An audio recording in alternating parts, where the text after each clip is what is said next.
Hello, and welcome to the 8th Bit Podcast. I'm Anthony, and I have with me a lot of people this time. I've got Derek Moskrow and two new people, Haley and Ryan. Alright, I spit that out good, so we're almost there. Is this where we say hi?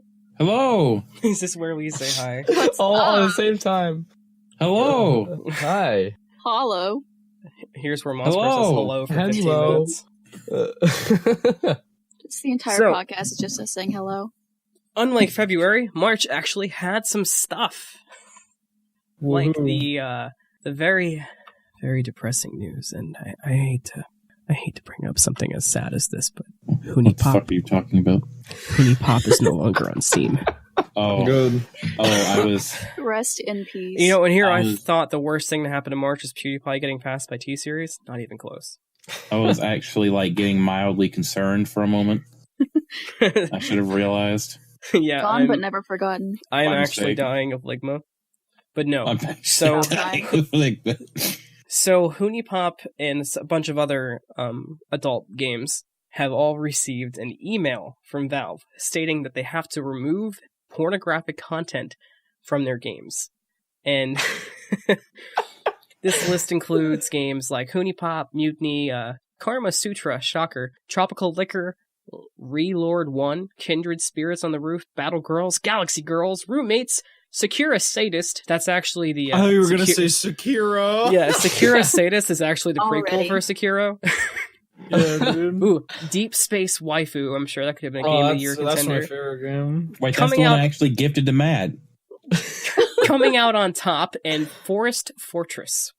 Jesus, man. I don't get why people feel the need to, they have to earn their porn. You can just look it up. It's ridiculous.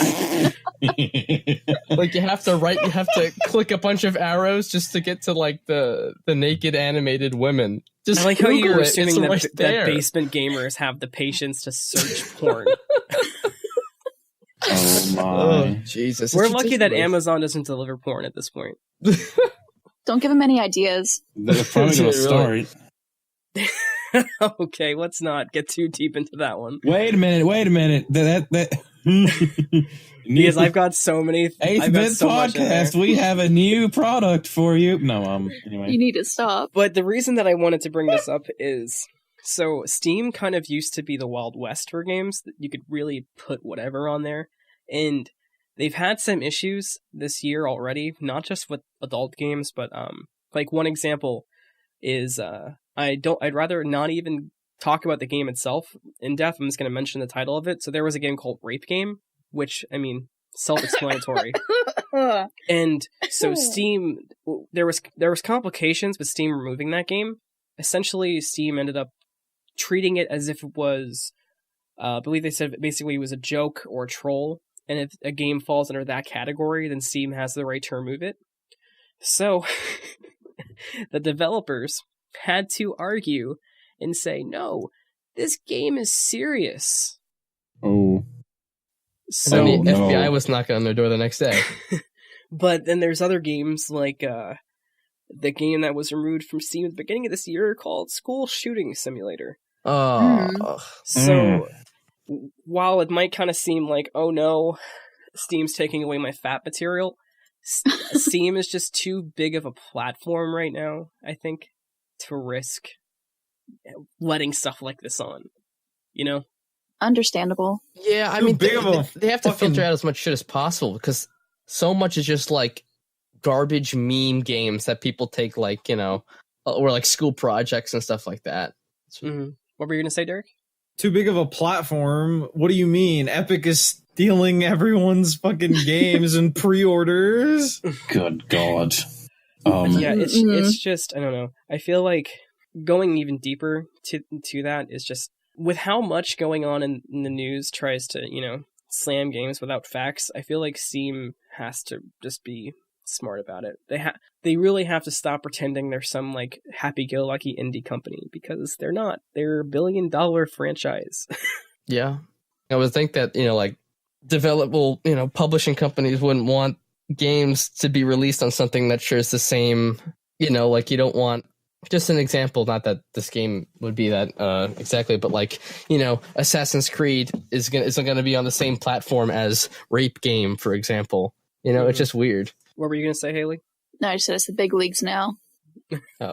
No, I mean, You know, You know- usually I would say something to the effect of they should be allowed to put whatever games they wish. However, you gotta think of it more of, it's like, you don't really need porn games somewhere. I mean, if you really want that kind of thing, you'll probably literally find it anywhere There's else. so many porn Yeah. flashes. If you're Yeah. really that I was just going to focused on say, it. browser games.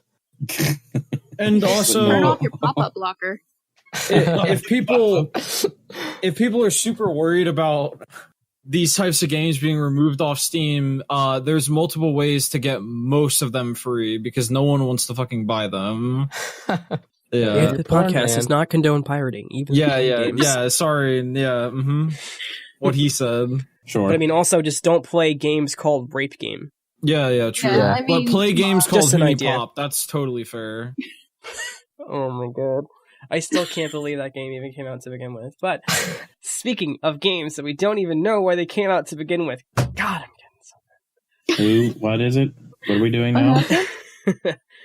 Star Wars Battlefront and other games made by EA having to do with Star Wars. Oh, you mean Mm. EA in general? Okay, Yeah, Yeah. basically. fair They enough. might have some competition coming Oh up. wait, yeah, I remember this. Go, let's go. Moscow.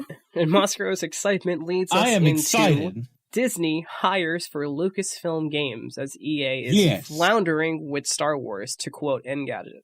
Yes. So Lucasfilm Games, famous for non-Star Wars games such as Monkey Island, but most famous, obviously, for every Star Wars game that did not fucking suck, Yes. and some that did.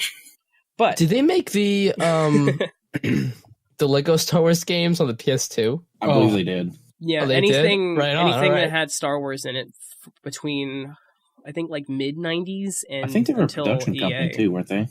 Like, yeah. Because they even do a games lot of like producing. KOTOR, made by BioWare, those were still published by Lucasfilm Games. Gotcha. like I remember, I'm pretty sure if it was, but like the Star Wars: The Force Unleashed. Yes, A lot of it was. people thought that was kind of like it wasn't that terribly great, but I fucking love that game. Well, I the love first, well, all the of the first one had Lucasfilm really good games. response when it came out. It was the second one that kind of had meh response. Oh, that one. Well, that one was kind of hot garbage because there's only. Plus, 6 it was hours. also, you know, a lot of the times when Star Wars games would come out at that time, because everything that Lucasfilm Games made was considered canon. When something crazy like The Force Unleashed would come out, it would piss people off because, like, oh great, now we've got Super Jedi in the canon. So that's part of the reason too. Well, it was. I feel like it was a really good story, in my opinion. Oh yeah, it was good. Until But the second there's one. always going to be the basement dwellers who are like, listen, in my Star Wars, there is nobody that can take down a Star Destroyer with their own fucking moxie. Well, actually, Moxie. as a matter of fact, Until Luke Skywalker did it in the books currently, we know. no. No. Like even Yoda says some bullshit and says like, I thought Moss was well, about to bring out side the isn't story. important. And I put on my beer cap and I stood in front of that Star Destroyer and I brought Hold my fucking beer, you damn right. pride. You damn right. taking down a Star Destroyer, Yeah. nothing more than your American pride. But no, Exactly. so there's a lot of Two Damn those Star Wars right. canon. there's a lot of doubts right now around EA Killed and for perished. a lot of reasons, like Battlefront 2, Battlefront 1 not doing so good. There was the Uncharted style Star Wars game that was cut because it couldn't make enough money over a long period of time, aka they couldn't microtransaction the And then they game. wanted to make it again, and then they cut it Jesus. again, and then they wanted to make it again. Yep. Quick question, did they cut that game after God of War released? They cut it like 2 or 3 times, and then they started think the- redoing it again. I think the first time that they canceled it was before God of War released, Okay. because they canceled it like a year into development. I actually remember reading about that game. It was in Game It was- Informer. That was supposed to be like you weren't even a Jedi; you were playing like a bounty hunter kind of situation. Yeah, it was supposed to be a spiritual successor to Star Wars. I don't remember the exact title. It was like 2133 or something like that, or 2023. It was like it was a game where you played a bounty hunter and you were going down the levels in Coruscant on a bounty hunting mission. That sounds fucking awesome. That yeah, would it have was going been to be a awesome. spiritual successor to that game, and that was headed up by the woman who created most of the Assassin's Creed Uncharted games. She was a big part of those. She was the head of that team, Damn. and then they canceled it because they couldn't make money off it for over a long period of time. I mean, the rise of like single player games again. Maybe one day it'll be brought back or something similar, especially now that Mhm. you know Lucasfilm's games is reopened. So Well, so there is one caveat to it being reopened. So Disney, as a quote, Disney has reached out to media and explaining this isn't a revival. It's not necessarily like LucasArts. It's more of creating a new team to oversee games relating to the Star Wars IP. So essentially, they're recreating Lucasfilm games to babysit EA. That's basically what's happening. Well, they need it. They do need it. Well, I mean, it is very hard for EA to do anything that's actually like effort inducing. I mean, Oh. some of the games they make are good. It's just cluttered with microtransactions. You know. You should not have to rely upon microtransactions to make money whenever plenty of people make a good game and earn money that way. No, exactly. But it's not that they're relying on it. It's just that they want more. They know that Yeah. they're going to make a shit ton of money They do want more. with, Battlefront 2, for example. I'm sure that, microtransactions were probably something that they were planning to implement from the very beginning. But without the microtransactions, they're making a fuck ton of money. They just want more. And that's with all of their games. And a lot of developers now, unfortunately. Well, I mean, you have to consider things like, okay, so perfect example is very recent. So Anthem. I can't think of a Oh. game that's had a worse public reception in like recent times that was a AAA game than Anthem, aside from Star Wars Battlefront. Anthem still made almost $100 million. in Yeah, digital it revenue. made a lot of money. That's By why. order of Activision. They can put out crap and still make money, and then they can put out crap with microtransaction topping and make even more money. So it's kind of tough to expect quality. It's still aggravating that they're not going to let anyone else make Star Wars games. They're going to let people they eventually changed it, granted. But, when the game first came out, Battlefront 2, Darth Vader and Luke Skywalker, the two Just most to clarify, recognizable we're characters. talking about the most recent Battlefront, not the original. Yes. They made it where you would have to grind it was an estimated 20 hours or so before you could unlock one of the characters to play as. So you had to grind 20 hours to play as either Darth Vader, Luke Skywalker, most recognizable characters in the entire franchise. And they're telling you after you pay $65, even maybe $75 for their deluxe edition, that you need to play more or pay more to play as characters you should have already had to begin with. Still a bunch of bullshit. It's just the plan to keep you going. It's the same thing they do with FIFA. It's the same thing they do with Madden Ultimate Team. It's the same thing that Sony Entertainment does with MLB The Show. It's the same thing 2K does with NBA 2K. Like, you could have It's given me everywhere. some stupid shit to unlock, like maybe Darth Vader in a weird colored costume or something stupid. I'd have fucking grinded it for shit for that. I feel like it May have seems even bought it. it kind of seems like especially recently when a game releases, a AAA game, the release date of the game seems really impacted by the publisher and the money they want. But as the game is allowed to be alive and the company's moved on to something else, it kind of seems like they loosen the reins and the actual team that made the game can make the game they wanted. I feel like that you can see that a lot. It's with Star Wars Battlefront, especially with Ubisoft, with Bungie, with almost every game that comes out now comes out in a bad state and then gets good because of publishers. It's crazy. So everybody should just wait a year and then buy the actual game. No, but I think the reason why, like you said, like so many companies do this, and like because it works. Not a lot of people think that, like, just like the mom walking in Target that, her son likes Star Wars and then she sees a Star Wars game and wants to buy it for him. Like, that's the majority of the people who are like inside the like brick and mortar stores. Yeah, like the people who know that it's a problem. There's not a lot of people that are like that. How was the game on release when it comes to Warframe, Derek?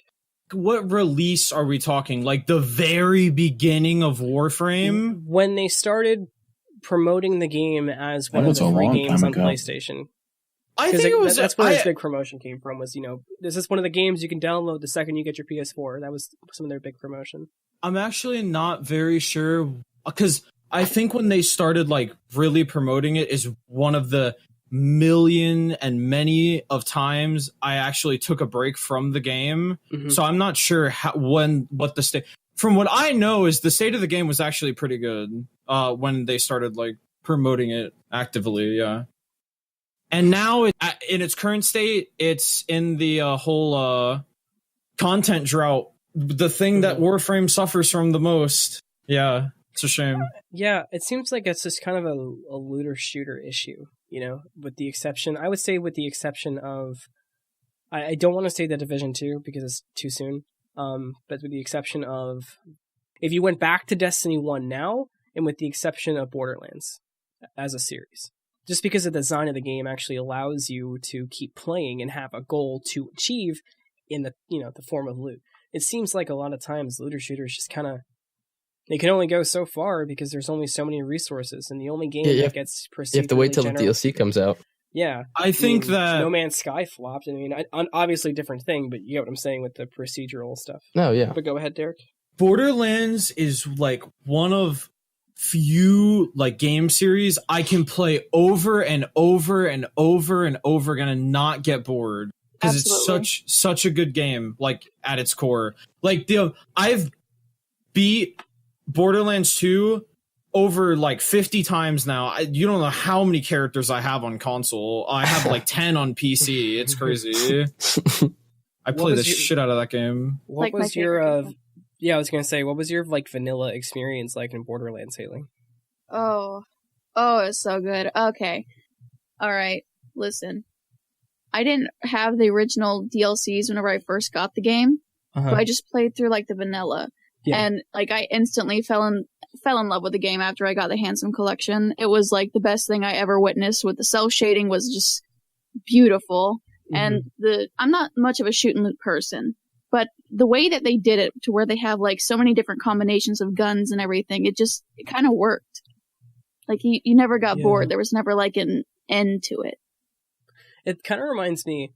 So okay, this is kind of a strange comparison, but bear with me. You know how when you look at a game through the eyes of nostalgia, especially older games, a lot of the times they kind of felt bigger and they felt endless because you could just mess around in the games more, and they were a little more open, and the stuff was, it was hollow, but the developers put so much effort in. There was stuff everywhere, Yeah. Like all the secrets in the old Metal Gear Solids, all the secrets in the old Splinter Cells. There was just like, I remember this one game I played on the original Xbox. It was a horrible game. It was Shell Shock 2 Vietnam, I think, but it was like this weird shooter that was based in Vietnam, but it had to do with zombies too. And if you explored the map, you would always find something interesting that looked like it was handcrafted to look at. And I think it was 2003, so I was younger, and I was able to just like lose myself in that. And it feels like the evolution of that has turned into games coming out like Assassin's Creed. And the world's open, and it's a great game, but then you get a quest that's like, nothing in it. Go kill generic bad guy number 73 and bring me back his Fallout 4? pantyhose. Or not Fallout 4. You mean Far Cry 4? I thought you were going to say, do you that's mean Fallout 4 as 76? well. Are you kidding me? I liked Fallout 4. And I then wasn't a Fallout fan. 76. I I wasn't a fan. enjoyed it. To be fair, it's the only one I've played so far. Don't kill I me. mean, the gameplay was fun, but it Fallout 76 wasn't an was RPG. so good, dude. Holy shit. I I'm know. gonna drive your house and beat you up. Oh no, Monka. Yes. Speaking of getting beaten up, let's talk What? about What? Talk Kind of about segue. GameStop. Oh, What are you talking Okay. What? So, the last time we talked about GameStop was in February. Oh, God. And we were talking about how basically GameStop's fucked, and they owe so much money and are such a company in a disaster state, they don't have a chance. Well, in more positive news relating to the world of here's $2, oh, can I buy it back? Yeah, give me 50. GameStop has a new CEO, and he is going to create a, quote, major overhaul. So let me read a little of this before we talk about it. And this is from Engadget as well. GameStop announced today that it is naming George Sherman as its new Chief Executive Officer. The former head of Verizon retailer, Victra, has served as an executive at Advanced Auto Parts, Best Buy, Home Depot, and Target. In a statement, Sherman acknowledged GameStop will have to undergo some major changes to stay relevant in a market that has increasingly gone digital. I bring significant experience working with other retailers that have undergone large, successful transformations, he said. That's an interesting statement to me, considering how many stores Best Buy has closed, but we're going to look past that. I was just going to say. But he Very plans to bring man. a very... He's calling it GameStop 2.0, and he wants to make it a cultural experience. That's some examples that probably a rather smart thing to do. Yeah, some examples he said, and Moskro, I think you in particular might actually get excited about this. The company reportedly plans to focus on membership programs that encourage trade-ins and purchases of pre-owned games. GameStop may also explore turning stores into an environment in which gamers can come in, hang out, and try out games before buying them. Ooh. I don't. Ooh. So there's actually a really awkward comparison I want to make to this. It kind of sounds like a smoke shop, like a vape shop. And I mean that completely seriously. Please stop. You're ruining it. Stop. No, Just stop. but okay? I still don't like how that sounds. I don't know. That, if they do it right, will be very... I like that idea, actually. Do you?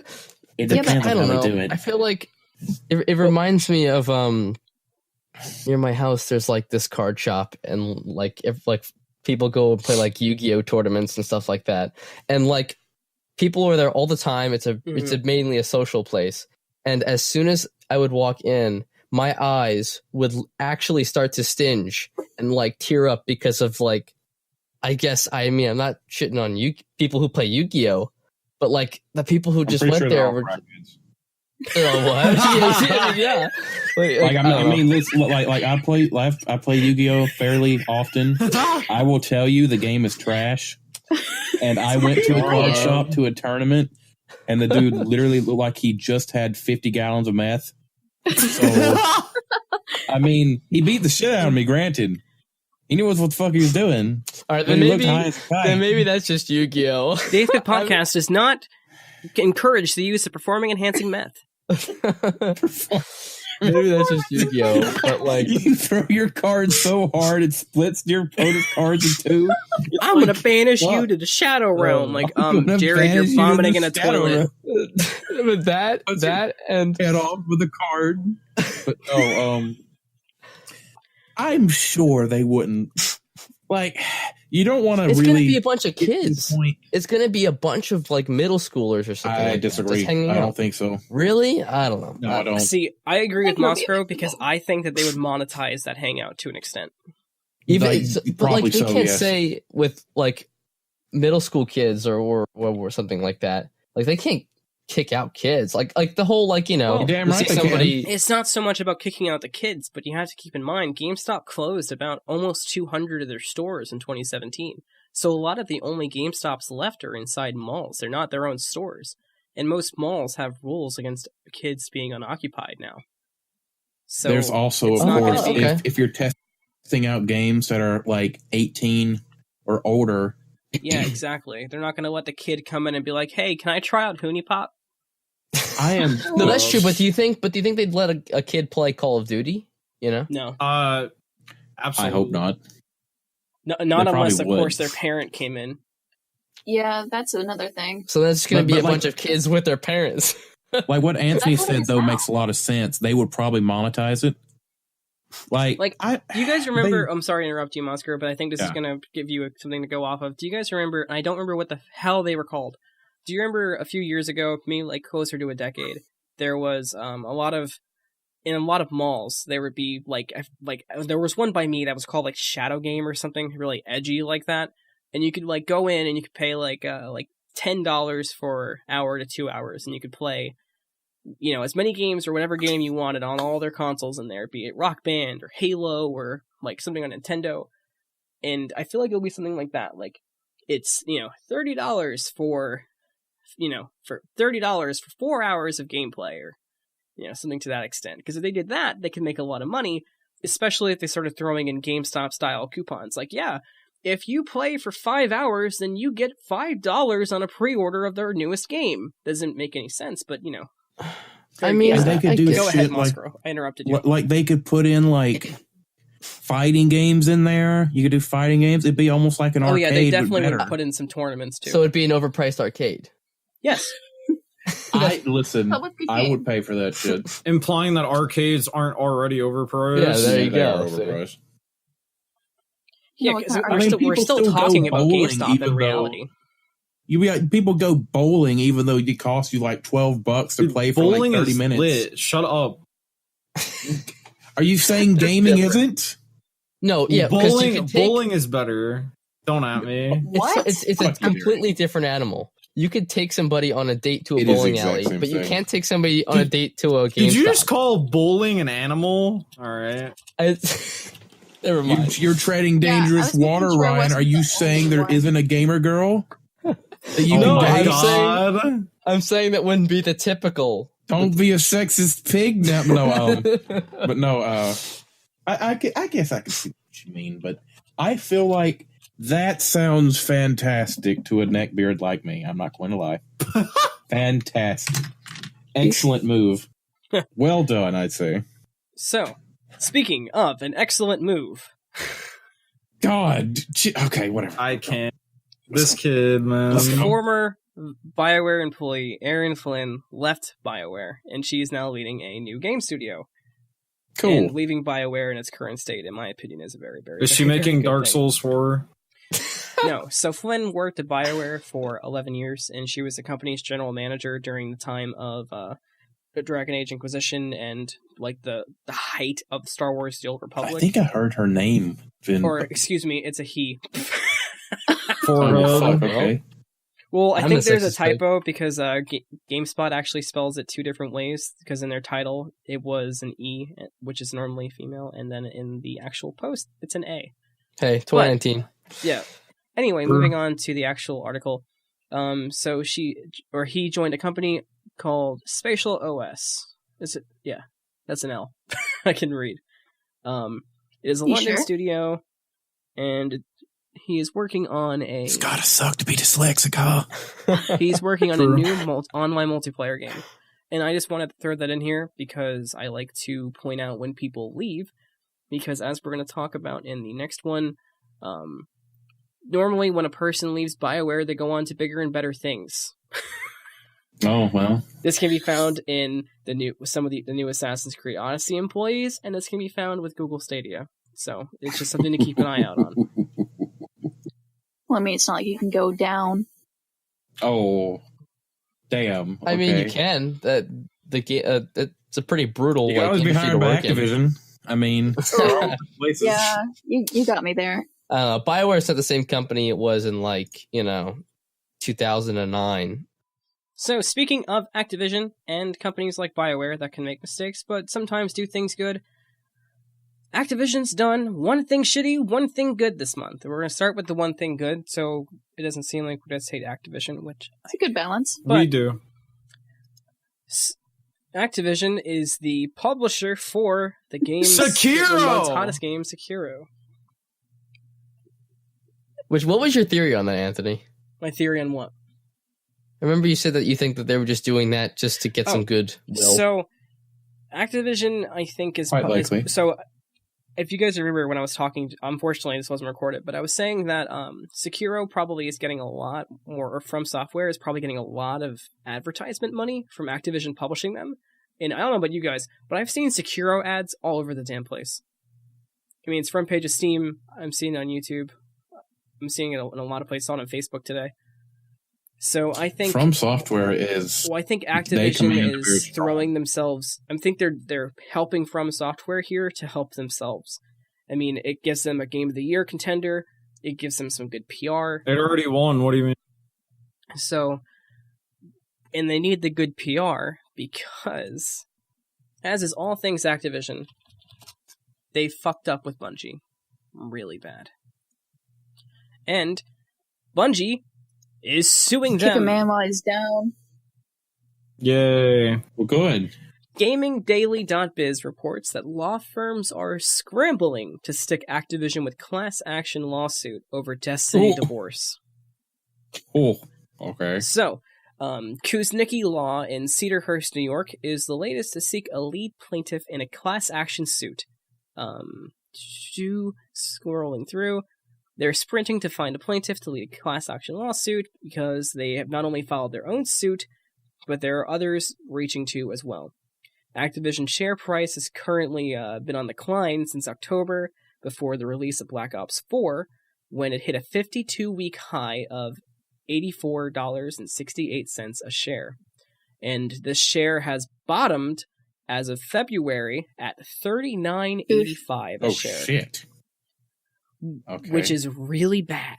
That's a big L. Yeah, you'll say. Activision Blizzard didn't give away its Destiny publishing rights. On a recent SEC 10K filing, the company disclosed it recognized $164 million directly related to the sale of its stake in the game.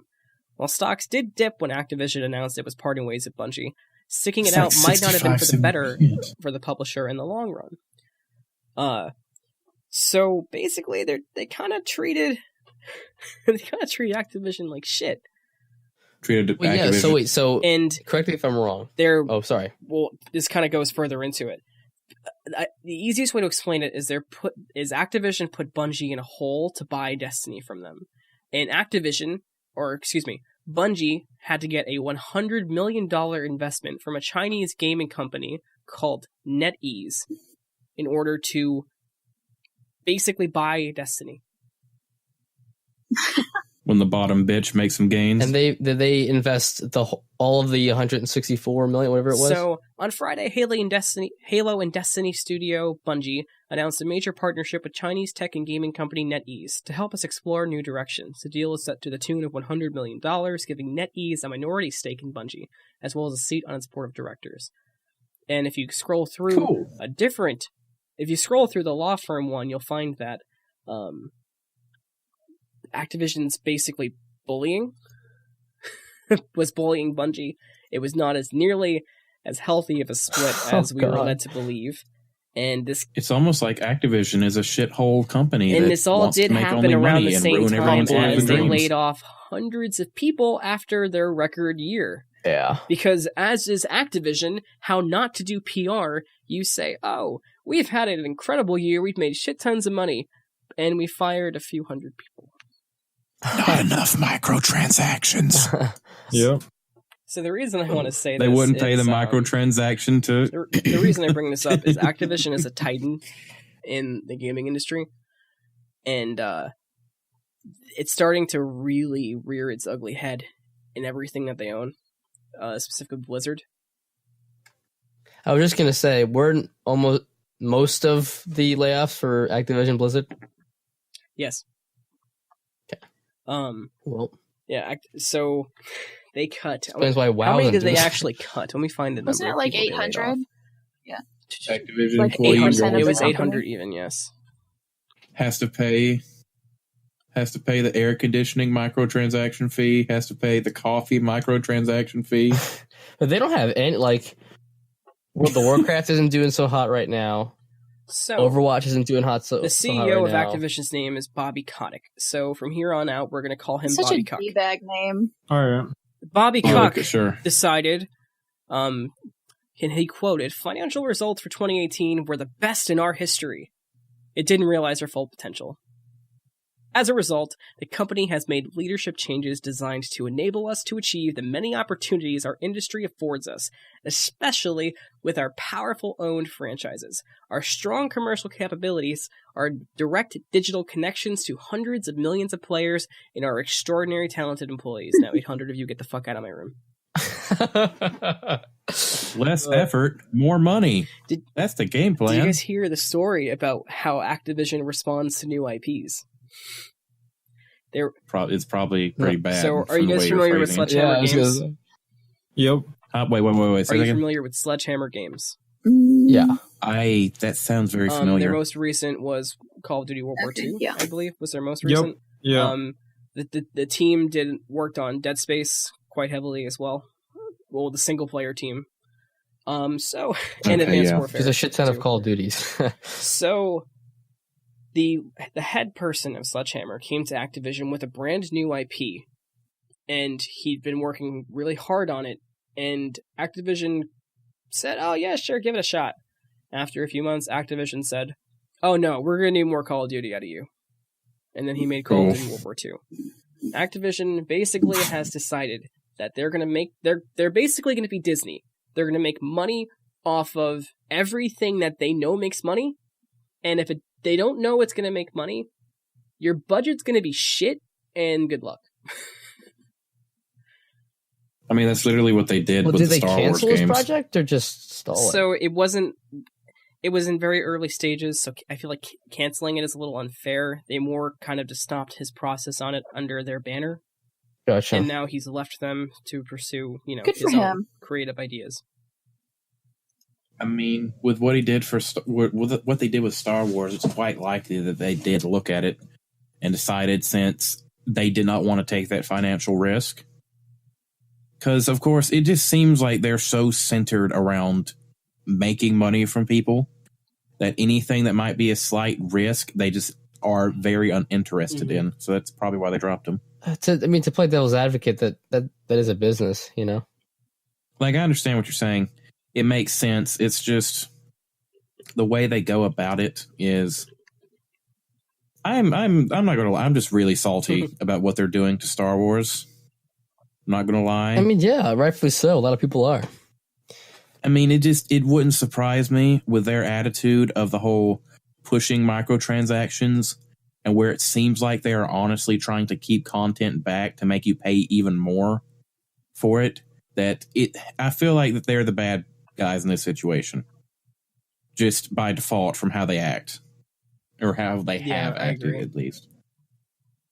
You know who some good guys are in gaming right now? Microsoft and Nintendo. Hell yeah, because we got a bunch of indie games from the Switch, right? Yeah, so a pretty exciting release that, like, personally, I was like, oh shit, that's pretty cool. Cuphead is coming to the Nintendo Switch. Ooh. That's an insta-buy for me. Which is kind of crazy, because it's kind Cuphead, of adult actually. for draw in the right Nintendo. audience. Yeah, I mean, so is Dark Souls, but that's on the Switch too now. Oh so. yeah, it's just, I mean, in general, I think the Microsoft Nintendo thing is just so good for everybody.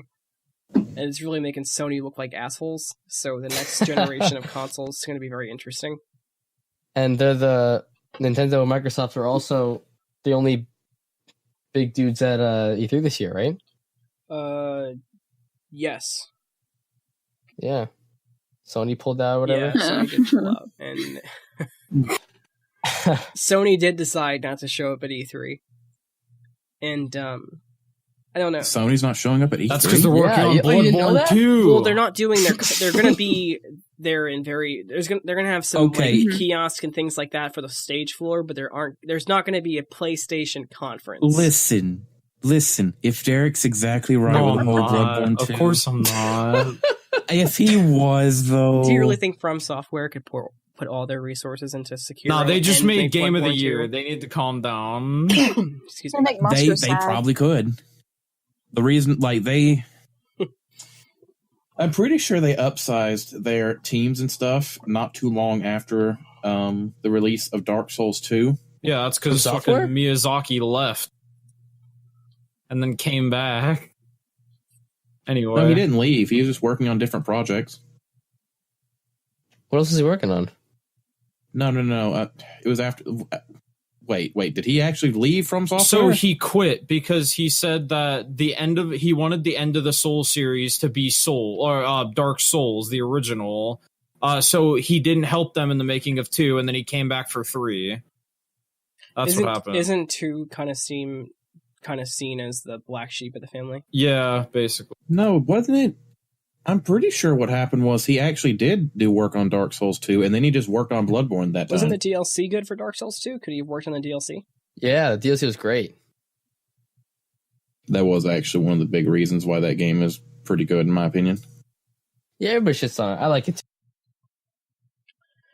All right, so we do have to take a second so I can thank the sponsor for this episode of the 8th Bit Podcast. We would like to thank An Autistic Guy's Guide to Security for sponsoring this episode of the 8th Bit Podcast.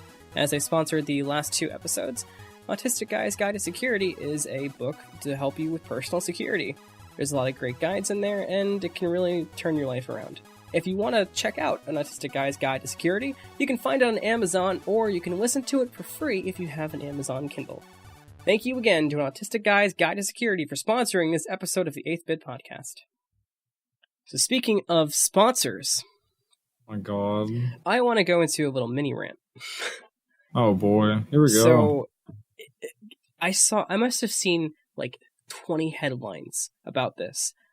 So Ninja was paid $1 million to stream Apex Legends, right? And the fucking internet lost its mind. And I think it's the dumbest shit that people actually care. If someone paid me $1 million, it was $1 million, right? Not $2 million? It reported as $1 million. Obviously, Ninja has comments on it because I'm not an idiot. If they gave me $1 million to play Battlefront 2, you know what the fuck I'd be playing right now? Fucking exactly. And the other thing, too, a 30-second ad for the Super Bowl, which had, what did it have, a few million viewers this year, cost $5 million. Ninja played that game for half a day in front of close to 100,000 people, and they also paid Shroud as well, and Shroud was atop him on viewers, which these articles don't mention because, Ninja is the holy child. But the amount of money that Ninja and Shroud and everybody else that they sponsored brought in dwarfs what they paid these people. If you think that them paying Ninja $1 million even put a piece of fucking dust, not even dust, 1 grain of salt, not even 1 grain, 1 fucking piece of salt out of their wallet, you're an idiot. It probably really made, just boils down. They made a record. Do you think that $1 million meant shit? Yeah, no. That $1 million belonged to the CEO of EA that he used to wipe his ass. I mean, people just gotten so up in arms about it because $1 million, it is a lot of money. In a headline, it definitely looks like a lot of money because it is. But the fact that somebody is being paid to play the game in front of other people, and it's not even like it was a secret, though. Obviously the number was a secret because why would Ninja or Shroud or anybody put in, because they put in their title very commonly, hashtag ad or hashtag sponsored, but nobody's going to put in their title hashtag ad. I'm being paid $1,475.28. Please buy this game and help me put food on my table. Just like when you're watching Law and Order on a USA Network, if you still have cable, all 2 of you, then and there's an ad for Mr. Clean, and you're like, oh, holy shit, that still exists. You don't question how much money they pay the USA Network because it's a fucking advertisement. The whole point of it is to be an ad. I think it's really the only problem people have with it is just because it's going to a guy who's playing the game for a little while, because he's a guy, he's a dude. And you see, my favorite part about that, to be completely honest, is people have been crying and scratching and clawing for all these years for gaming to become the same entertainment medium as TV and movies. And it's finally here. People are getting paid that much money for advertisements to make that much more money for video games. And for example, just PC players alone accounted for $28 billion of sales in 2018. Or 2017, excuse me. We're finally there. And we have, heads of celebrities. We have our own Ben Afflecks in the form of Ninja. And we have our actually good actors in the form of Shrouds and, Dr. Lupos and Tim the Tatmans. And we're finally fucking there. And these people want to cry because they're getting paid $1 million. It's just, It's literally just jealousy. That's just what it seems like. It's just like when PewDiePie makes a mistake. I don't see any other reason. Or when, Matt Pat makes he has a weird response to something. They take this story and run with it. But because it's gaming and because gamers can get so damn upset about stuff, they make it seem like it's, a nuclear bomb on their personal, basement society. But it's not that anymore. It's finally surpassed that like everybody wanted. Just like when G4 existed, and when G4 died, everybody got, oh no, we finally had our own TV channel and it crashed. Well, because they pulled no viewers, because all of you were on YouTube. It's just going to be a few years until I think gamers can, like, sit back and realize that we're in a good place. And until that, I'm going to be triggered. Go ahead, Ryan. Oh, no. I was just trying to think of another company like G4 that happened to. I forget the name of it, but it doesn't matter. It was probably Tech TV, right? Yeah, that was it, yeah. Because they formed into G4, and then G4 went on a few more years, and then they both went... Oh, well, there you go. But, yeah, I mean, like Moscow said, I mean, I think it's not that fair to say that it's just jealousy, because I'm sure people are mad for a lot of other reasons, because people love to be mad, especially on the internet. But, like, also, Ninja's not a network, you know? Like, when you made the commercial no, he's a brand. Analogy. Yeah, He's like he's like Ellen. He's a brand that can also work as a, as a selling point. That's why his clothes are in Walmart now. Which is so weird. That's really weird. I haven't seen any of his shirts, but if I ever saw somebody with there's like a picture of his face, he's got in the hands on his shirt. It's weird. All right, sorry, I had to come down from that. No, it's fine. I got a little bit aggressive. And you know who else was aggressive? Maybe a little bit too aggressive. The main protagonist in Days Gone. Mm-hmm. What? So this is actually really interesting. So the main protagonist for Days Gone, which is a zombie survival game for PlayStation 4, it's an exclusive. Some early QA of the game has found that he was too aggressive of a protagonist, so they're going to make him a little more likable. But here's the thing. I thought that was interesting. Go ahead. Okay, so what they played wasn't the whole game, obviously, right? That's called fucking character development. Like, well, I mean, to be fair, they're going to get a little more than, say a demo, because they are QA, so they are signed to an NDA, so they might get a portion of the game, but they might be told more of the story than they play, or they might be told where it goes, or they might play some bad sections. Okay. I was just thinking that he's I'm thinking of like kind of like Joel from The Last of Us, where like he's just kind of besides the fact that he has a daughter and everything. See, the thing I was kind of thinking of was when Watch Dogs 1 came out, Aiden Pierce, who is probably one of the worst protagonists that's ever existed in the video game. He's basically Tom Cruise with less of a personality, if that's possible. He was just so cold, and his character didn't make a lot of sense. I mean, it does at first. I mean, I would say spoilers, but come on, it's Watch Dogs 1. You don't give a shit. So his little niece dies in the beginning, which is kind of sad. And at first you're like, yeah, get some revenge. And then he kind of starts being a dick. Like, he's like, oh, I'm a vigilante. I stand up for the good in the city. And then you walk by some guy with your phone out, and it says, occupation, Spitzwaller, makes $5,000 a year, and you hack his account and take all his money. But I'm a vigilante, I do good. It didn't make any kind of sense. And then his character was a hypocrite. It was such a mess. He was just so unlikable, and I honestly think that maybe 60% of the reason that people hated that game, aside from the downgrades and everything, was probably the protagonist. I mean, I agree, but do you also think that it could be, like, Days Gone is set in a, apocalyptic setting? I mean, chances are people aren't going to be the sweetest, People like Daryl. People like Negan. I don't think there's an issue with video game characters being assholes. Yeah, I mean, if it's justified, like, I don't know. It doesn't even have to be justified. That's possibly where the issue came from. I mean, it doesn't have to even be justified. I mean, I'm pretty sure the majority of okay, so, God of War, there's a lot of things that you can make a case on Kratos being somewhat justified, but a lot of the shit he does is very unjustified. He's a dick. Exactly, it's fine. It's video game. But you can still relate to him in the sense that if you were a Greek god, you'd fuck everything and kill everything too. Absolutely. Well, if all my friends were dead, I'd be an asshole too. Yeah, I was gonna say you're an asshole and your friends are alive. Exactly. I'd probably be a murderous asshole if they were all dead. Yikes! Oh so, no! Do you have a list of things to spit off before we finish?